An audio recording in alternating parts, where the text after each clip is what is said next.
Kal Kadosh, Boker Or, Bekiim Bahalacha 2, day 53, page 175. Halacha Yutet 19. What happens if the water was left uncovered for Netilat Yadayim? Can you use it for Netilat Yadayim or not? It is permissible to use water that have been left unprotected in an open container, since poisonous snakes are not common anymore in our communities, which means nowadays, halacha l'maaseh, that's brought down in Shulchan Aruch already, right? Even though there's a shla and there's a gra and others as well, that they still want to be machmirim because of like harmful spirits and things like that. But technically speaking, Mikar Din Shulchan Aruch says that nowadays, since there's not snakes and scorpions all around, so therefore you could be lenient and you don't have this problem. 169. Manan wrote in the Shulchan Aruch the Ziyur De'ah. Our sages prohibited drinking water that has been left uncovered without supervision for fear the snake may drink from it, and then he put his venom in the water. Nowadays, snakes are not common, and therefore it's permissible to drink. The Rabbi Turim ruled that if water is left uncovered, no one may drink that water, and it is likewise disqualified for the mitzvah and the Netilat Yadayim for eating bread. He added that nowadays such water remains qualified, since we no longer need to be concerned about the danger of the water, right, that was left uncovered. The Beit Chadash added that even those people who still are careful not to drink such water may use it for Netilat Yadayim. That means even though nowadays it could be that some people are still careful to do a Netilat Yadayim, they could come and they could use it. Fine. What about now if you're in a locale where there are snakes, which means that they're common? So he says, Achronim debated halacha about water that has been left uncovered in an area where snakes are common. The Pri Toar rule that it is still qualified for Netilat Yadayim, but others rule stringently. So it's a machloket. Right? See lengthy discussion in Maasev L'chol Machanot. The Halacha Berurah concluded that it's best to avoid it, right? If in such areas. The question now is going to become, what does it mean that it's common or not common? I do remember that once happened in Venezuela, right, where the rabbi there wanted to say, yeah, it's common. Look, they found it, but they were doing construction. So there's a whole bunch of construction. But in a regular area, it's not that common. You understand? To find a snake, it's very. When was the last time you saw a snake just going around? Right, that you saw one. Okay, it could be. But are you going to say it's common? That's the question. It's not common. You understand? I do remember I once saw it in Eretz Yisrael. And you know what happened? A cat came and he grabbed it. Now, why? Because we learned in the Daf Yomi a while back, if you remember, that the cat the snake's venom does nothing to the cat. And that's why the cat can eat the snake. And therefore, that's why they come and they trap it. So the cats get the snakes. So it was actually good that there was cats around in Eretz Yisrael. They got rid of the snakes. Not only the mice, the snakes also. But fine. Anyway, next. Halacha number 20. If someone has not yet performed the mitzvah morning Netilat Yadayim, touch the water in a container. So now this is not that it was uncovered. Somebody else that did not do Netilat Yadayim touched the water. So the water becomes infected with the harmful forces coming in his hands. Therefore, the water is disqualified and may not be used for the mitzvah Netilat Yadayim. If no other water is available, this water may be used, but one may not recite the blessing of Al Netilat Yadayim. Number 170.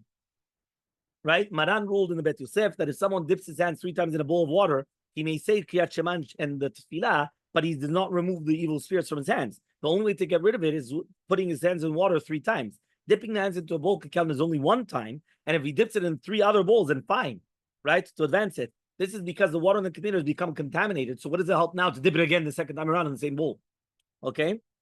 Then he says, but what happens if you touched it with a finger? So the Hechal Avram Botchash rule that this halacha applies only if someone inserts his entire hand in the bowl. But if you only inserted a finger into the water, it's not contaminated and may still be used for the mitzvah of the morning of Netilat Yadayim. Okay, the last paragraph on that page. During the day, if someone used the restroom and then he touched the water in a bowl before washing his hands, the water is not disqualified. It may still be used for the mitzvah of the morning Netilat Yadayim. So basically, the restroom does not contaminate it. It's only water. It's only the hands of shachrit that contaminates, meaning when you woke up in the morning, but not the hands of a restroom. Okay? Next, Netilat Yadayim for someone else.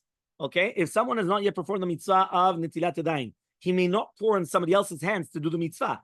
Right? First, you have to perform it on your own self, to purify yourself. Then you could do it to somebody else. Nevertheless, someone who's not performed the mitzvah of Netilat Yadayim may bring a bowl to someone else if the second person can perform the mitzvah. Meaning, you cannot actually do the Netilat Yadayim to somebody else, but you could bring the bowl, even though you didn't do Netilat Yadayim. Okay, 171. The Gemara brings down that the angel of death taught 3 things. One of them is that a person cannot perform a mitzvah Netilat Yadayim by having someone else pour it on his hands if he has not done it himself.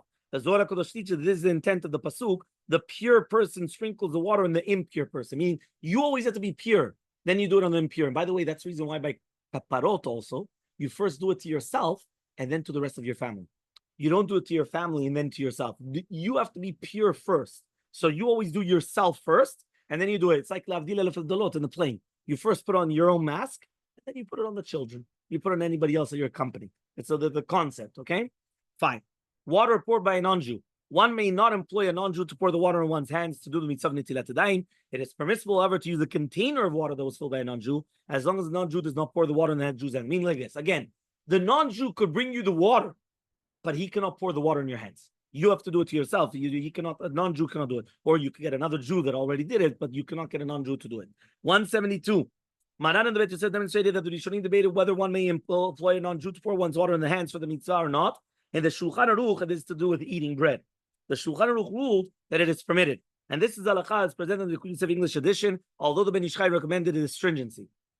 The mitzvah of the morning Netilat Yadayim, in some ways, are more lenient than Netilat Yadayim for eating bread, as explained above in halakha 12, but in other ways, it's more stringent. For example, for eating bread, you can ask another person to pour water on your hands, even though that person has not performed Netilat Yadayim, right? Furthermore, technically, it's not necessary to pour 3 times on each hand, right, for Netilat Yadayim of bread. Therefore, right, that means basically there's stringencies by Netilat Yadayim of bread, and there's leniencies in the same thing. There's stringencies and leniencies by Netilat Yadayim of shachrit. So he says, therefore, the Lev Chai Falatcher recommended that one avoid having a non-Jew pour water on one's hands for Netilat Yadayim, even though one may be lenient regarding the mitzvah Netilat Yadayim for Seudah. So it means for this, you should be stringent. Okay? Next, number 23. During those days when a wife is a nidah, she may not pour water on his hands for the mitzvah Netilat Yadayim, even if she does not touch him. She may, however, bring the container, right, in order for him to do it. This is permissible even for Ashkenazic Jews. During the days when a woman is menstruating, she must not pour the water on any man's hands, not even on her father, for the mitzvah of Netilat Yadayim. If she simply brings a container of water to a man, he may use it. Right? So again, she could always bring it, but pour it. So if she's the nidah, she can't do it to her husband, she could do it to her father. But that's what he's saying. But in the actual days of menstruation, she should not do it to her father as well. Okay? Fine. Women who are nidah, 173. So it says, the Rashba and other Rishonim, they explain that a woman may not pour the water on her husband's hands while she's a nidah because such an act demonstrates fondness and might lead the couple to other forbidden acts. Based on this, the Rishon LeZion ruled that a woman who's nidah may not pour water on the husband's face, hands, or feet. Why? Because it's the same thing. It's like a, like a chiba. It's like a cherish, like to cherish. It's not nice. It's not. So he says regarding the mitzvah of the morning Netilat Yadayim, that Rav Chida ruled that a woman who's a nidah must not pour a woman on must not pour on anyone's hands. In her status, she cannot be effective dispelling harmful forces. This is the ruling also brought down in the Kaf HaChaim as well. But can she bring the water? So bringing a container of water, the poskim debated whether a woman who's a nidah may prepare a container of water for her husband with which to wash himself. So Rabbi Yonah says that it's forbidden. But Rishon LeZion demonstrated that the number of Rishonim ruled that it's permitted. Based on this, he ruled that technically it's permitted for a woman nidah to fill a bathtub with warm water for a husband. He added that although many Ashkenazic poskim ruled stringently, they would agree that she may bring the container of water for the mitzvah of Netilat Yadayim. Preparing both the water is an act, providing her husband a physical pleasure and comfort. Whereas bringing him water for Netilat Yadayim is simply assisting him to perform a mitzvah. You understand? Meaning that, again, Ashkenazi Jews prohibit even filling up the bathtub. Now, Vadia wanted to say, you know what, so it's permitted. But then he says, but even there, it's like more of a chiba. It's more, but here, you're just helping him do a mitzvah. It's not something of pleasure that he's going to have a hot bath. But the Rishon LeZion also ruled that it's permissible for a woman who's a nidah to open up the faucet for her husband to place his hands under the flowing water. Even those who follow the stringent ruling or bidding not is permissible if she turns on the faucet while he's not looking, or if she turns it on in an unusual way, right, to remind them, right, of what's the status of her status. The Chabra ruled that without a question, a woman is now, right, may prepare a container of water for the husband.